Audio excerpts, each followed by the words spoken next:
गुरुजी शुक्राना गुरुजी। ओम नमः शिवाय। शिवजी सदा सहाय। ओम नमः शिवाय। गुरुजी सदा सहाय। संगत जी, आज हम पढ़ेंगे शिव पुराण में वृंदा का पति व्रत भंग।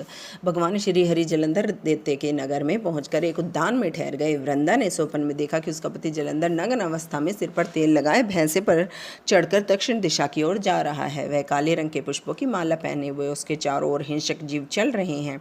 नगर समुद्र में समा रहा है। तत्काल वह स्वप्न पर विचार करने लगी। उसका मन व्याकुल हो रहा था। वह सखियों के साथ अटारी पर गई।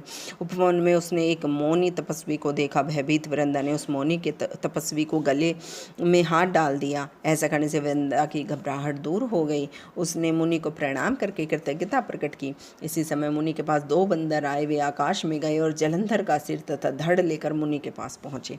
पति का सिर व धड़ अलग अलग देखकर वृंदा मूर्छित हो गई।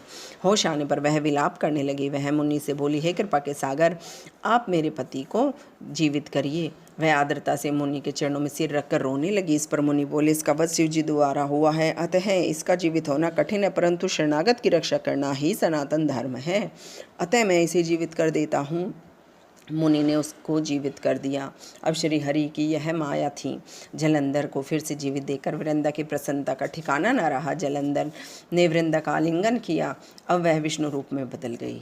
उसी समय वृंदा ने उनको विष्णु जानकर बोली, हे पराई स्त्री के साथ रमण करने वाले विष्णु, तुम्हारे शील को धिक्कार है। मैं तुम्हें समझ गई हूँ। तुम मेरे पति नहीं अपितु मायावी हो। तुमने मुझे जो दो राक्षस दिखाए थे वे कभी तुम्हारी पत्नी का हरण कर लेंगे। यह सर्वेश्वर मुनि तुम्हारा साथी बनेगा। यह बंदर तुम्हारी सहायता करेंगे। तुम्हें उस समय महान दुख प्राप्त होगा। इतना कहकर वृंदा अग्नि में प्रवेश कर गई तथा उसके तेज पार्वती जी में समा गया। जय गुरु जी। शुक्राना गुरु जी। ओम नमः शिवाय। शिव जी सदा सहाय। ओम नमः शिवाय।